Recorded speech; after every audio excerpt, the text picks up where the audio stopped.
আচ্ছা, আপনারা তো আরামবাগ বাস স্ট্যান্ড এলাকায় এখানেই ব্যবসা করেন, এই ড্রেনের ধারেই। তো আপনাদের এই যে ড্রেন থেকে ওভারফ্লো হয়ে ময়লাগুলো উঠে আসছে এবং এর মধ্যে পায়খানা পর্যন্ত আসছে, তো আপনাদের কোনো সমস্যা তৈরি হয় না? প্রচুর সমস্যা। এইখানে যে সমস্যা এটা দীর্ঘদিন ধরেই হয়েই আসছে। তো এই সমস্যাগুলো একবার করে নিকাশ করছে তো মানে লং টাইম হয়ে যাচ্ছে, অনেক অনেক মানে কি বলবো অনেক মাস পর পর করছে। সেই জন্য আমাদের কাস্টমারদেরাও আসতে পারছে না দোকানে। এই নিয়ে বিরাট সমস্যায় আমরা ভুগছি। আমরা সব ব্যবসাদাররা সব চিন্তিত। দুর্গন্ধই তো টেকা যাচ্ছে না। একদম দুর্গন্ধ, মানে একটা কোনো মহিলা কাস্টমার আসছে না, একটা জেন্টস কাস্টমার আসছে না, মানে সব দিক থেকে সমস্যা। সমস্ত ব্যবসাদাররাই ঝাড় খাচ্ছে। সবটাই এই ড্রেনের কারণেই, তাই তো? হ্যাঁ। আচ্ছা, এই যে ড্রেনটা, এটা আমরা যেটা দেখতে পাচ্ছি ওভারফ্লো হয়ে বেরিয়ে এসেছে এই এত, তো এর নিকাশিটা কোথায় গিয়ে, এটা গিয়ে পড়ছে কোথায়?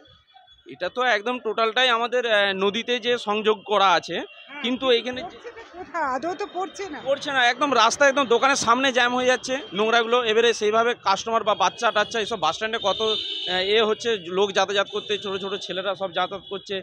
এর মধ্যেই তো খাবারের দোকান, বিশেষ করে এই যে চারপাশে এত মিষ্টির দোকান, চপের দোকান, ওখানে হোটেল আছে, এইগুলো এখান থেকে মাছি গিয়ে তো সেই খাবারেও বসছে। হ্যাঁ, মাছি পোকামাকড় সবই তো জন্মাচ্ছে এখান থেকে, তো ডেঙ্গুও হচ্ছে, মানুষের শরীরেও তো খারাপ হচ্ছে না। দোকানদারদের, ব্যবসাদারদের খুব সমস্যা এখানে। মানে আমরা চিন্তা ভাবনা ব্যবসাদাররা করেছি একটা পৌরসভাতে জানানোর জন্য। এখনো পর্যন্ত জানাননি? না, আমরা দেখছি ওনারাও তো নিজে নিজে টাইল দেয়, তো দেখছি যে নিজেরা নিজেদের মতো করে যদি করে নেয় তো ভালো, নাহলে আমরা সব ব্যবসাদাররা যাওয়ার চিন্তা ভাবনা একটা করেছি যে পৌরসভাতে একটা দরখাস্ত দিতে হবে। আপনাদের এই ব্যবসাদাররা যারা এখানে, কতগুলো ব্যবসাদার আছেন আমি দেখেছি বাস স্ট্যান্ডের উপরটা, সেখানেও যত্রতত্র প্রচুর জঞ্জাল এবং বাথরুমগুলো একদম নোংরা হয়ে আছে, সব ভাঙা চোরা জল জমে আছে। এইগুলো কি পৌরসভা থেকে কোনো রকম দেখে না? বাস স্ট্যান্ডের উপরের দিকে তো বাথরুমে তো যাওয়াই যাবে না, এত পরিস্থিতি খারাপ।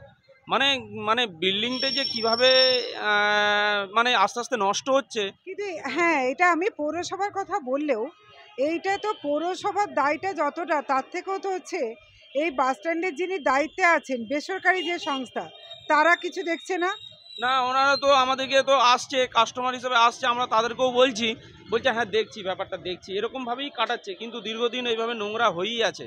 মানে এগুলো খুবই খারাপ, এগুলো সব সাধারণ মানুষের জন্য খুবই সমস্যা। কাস্টমার আসতে চাইছে না দোকানে, কোনো মানে ছোট ছোট বাচ্চারাও কেউ আসতে চাইছে না। মানে সব তো সমস্যা হচ্ছে না, সবসময় ঘৃণা কাজ করছে, একদম ঘৃণা কাজ করছে, একদম নোংরা। তারপরে খাবার খেতে মন যাচ্ছে না, মানে এই করে তো শরীর খারাপও তো হচ্ছে মানুষের খাবারে।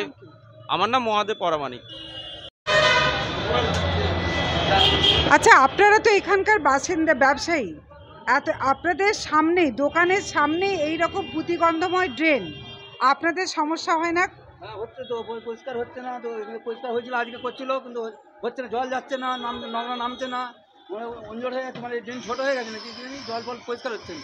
যেভাবে পরিষ্কার করলেও, যেভাবে পরিষ্কার করার দরকার ততটা হচ্ছে না, তাই তো? হচ্ছে, কিন্তু মানে ক্লিয়ার হচ্ছে না, পরিষ্কার হয়েছে, মানে নোংরা জমে যাচ্ছে বেশিরভাগ, পরিষ্কার হচ্ছে না, ড্রেনে জল যাচ্ছে না, তো পাস করছে না।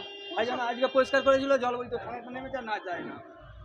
এইখানে ড্রেনের ভেতরে যত ঝাঁট দিয়ে আবর্জনা, ঝাঁট দিয়ে কাপ থেকে আরম্ভ করে সব ফেলা হচ্ছে, এটাও তো ঠিক না।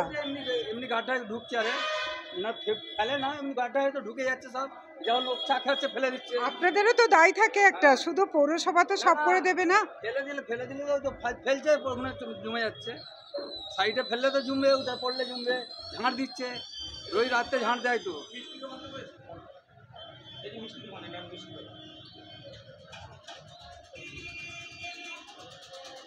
ভর্তি হয়ে যাচ্ছে, মানে কাস্টমার আসতে পারছে না, এমন হয়ে যাচ্ছে, ওভারফ্লো হয়ে গেছে। আচ্ছা, পৌরসভার অবশ্যই দায়ী, কিন্তু এটাও তো ঠিক যে আপনারা আপনাদের দোকানে ঝাঁট দিয়ে যে আবর্জনাগুলো, সেগুলো কি আপনারা এখানে যেগুলো ফেলার জায়গা সেখানেই ঠিক মতো ফেলছেন, নাকি না সব ড্রেনের মুখে ফেলছেন? জড়ো করে রেখে দিই, আমরা পয়সা দিয়ে প্রত্যেকদিন ফেলে 20 টাকা করে নেয়, আমাদের দামে বড় থাকে বা ঝাঁপ দিয়ে জড়ো করি, পৌরসভার গাড়ি আসে তুলে নিয়ে চলে যায়। অতএব আপনাদের কোনো মাল গিয়ে ড্রেনের মধ্যে ঢুকে আটকাচ্ছে না? ঢুকবে কোন রাস্তা, আমাদের এই যে সরু এতটুকুন রাস্তা, ফাঁক আছে এইটুকুন, তার ভিতর দিয়ে জলটা ওভারফ্লো হয়ে উঠছে, ওখানে নোংরা ঢোকার কোনো উপায় নেই। আপনার নাম কি? মদনমোহন হাটি।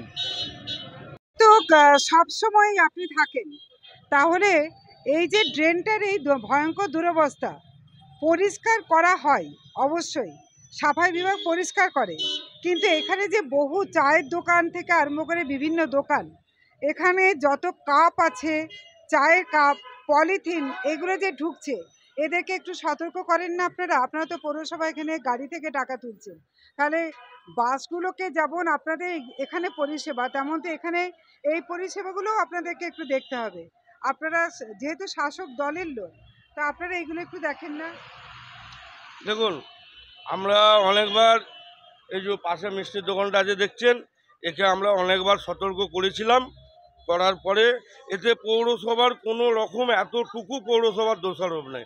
পৌরসভা পর্যাপ্ত পরিমাণে পৌরসভা তার নিকাশি যা ব্যবস্থা রয়েছে সেইভাবে নিকাশি ড্রেন পরিষ্কার করে এবং বাস স্ট্যান্ড পরিষ্কার পরিচ্ছন্ন সবই করে।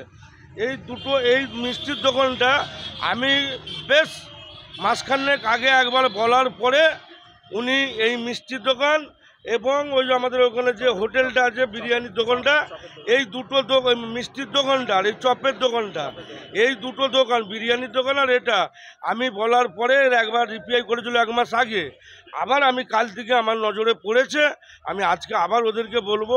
কারণ কিছুদিন আগেই আপনি একটা খবর করেছিলেন যে বাস স্ট্যান্ডের ভিতরে আমার অফিস থেকে 1 ফোঁটা করে জল পড়ছিল বলে ওই বিরিয়ানি দোকানের মালিক পৌরসভায় দরখাস্ত করেছিলেন, তাও ওর দোকানের সামনে পড়েনি। আমি তৎকালীন সঙ্গে সঙ্গে মিস্ত্রি দেখে আমি সেটাকে রিপ্লাই করে নিয়েছি, কিন্তু ওদেরকে বলার পরেও ওরা গায়ের ক্ষমতা দেখিয়ে, যেহেতু ওনার মেয়াপাড়ায় বাড়ি, বিরিয়ানি দোকানের মালিকের জামাইয়ের বাড়ি এক জায়গা আর শ্বশুরের বাড়ি মিয়াপাড়ায়, তিনি গায়ের জোর দেখিয়ে এটা করছে, খুবই নোংরা জিনিস করছে। আমরা বলার পরে একবার করেছিল, আমরা আজকে ডেকে আবার বলছি। বিরিয়ানির দোকানে কথা বলছেন, একটা জিনিস, সেটা তো মানুষের খাবার, অথচ বিরিয়ানির জন্য যে মাংস এবং যে নুডলস যেগুলো আছে, এগুলো সব ছোড়ার মধ্যে ফেলে এই ড্রেনগুলো যেখানে নোংরা তার পাশেই রাখা হচ্ছে, ধোয়া হচ্ছে, তো মানুষ তো এগুলো খাচ্ছে। এই এত নোংরা, তার মধ্যে এখান থেকে মাছিও যাচ্ছে, এই যে মাছি এবং ড্রেনের নোংরা সব, তার উপরে যদি বিরিয়ানির জিনিসপত্রগুলো রাখা থাকে, প্রকাশ্যে দেখতে পাওয়া যাচ্ছে মাংস থেকে আরম্ভ করে মাছ, এগুলো সব এনে ঝোড়াগুলো রাখা আছে, এবং চাউমিন এগুলো করার জন্য যে নুডলসগুলো ধুয়ে রাখা, সেগুলো কিন্তু সবই প্রকাশ্যে থাকছে, এই খাদ্যগুলো মানুষ খাচ্ছে। এই আর এদিকে ড্রেনটা কোনো রকমভাবেই মানে নিমেষে ওভারফ্লো হয়ে যাচ্ছে এই ময়লাগুলো জমে। এইগুলো নিয়ে আপনারা কি কিছু পদক্ষেপ নিয়েছিলেন? দেখুন, তৎকালীন সময়ে আরামবাগ পৌরসভার চেয়ারম্যান ছিলেন আমাদের স্বপনবাবু, চেয়ারম্যান ছিলেন, আর অলোক রঞ্জন দাস মুন্সি। অলোকবাবু দীর্ঘদিন আগেকার কথা, হ্যাঁ, তারপর অনেক আইসি গেছে। তারপরে আমরা বলেছিলাম যে স্বপননন্দীবাবু বলেছিলেন বা আইসিএসে বলে গেছিলেন, ফুটপাতের মধ্যে কোনো রকম কোনো রান্নাবান্না করা যাবে না, তোমরা তোমার এরিয়া নিয়েছো, এরিয়ার মধ্যে রান্না করবে। আর খাবার, মাংস না যেমন রাস্তায় আছে, খাবার একটা মানুষের এমনই জিনিস যেটা পেটে যাবে। আপনারা যেভাবে রান্না করছেন, নোংরা, ধুলো, বালি, গাড়ির সাইলেন্সারের ধুলো, সমস্ত কিছু উড়েছে খাবারে পড়লে মানুষের পেটে ক্ষতি হবে, তোমরা এটা ভিতরে করবে। কিন্তু ওরা ভিতরে করছিল, আবার কিছুদিন যাবত এটাকে বাইরে বার করেছে, এটাকে আমরা আবার প্রশাসনিকভাবে ব্যবস্থা নেওয়া হবে।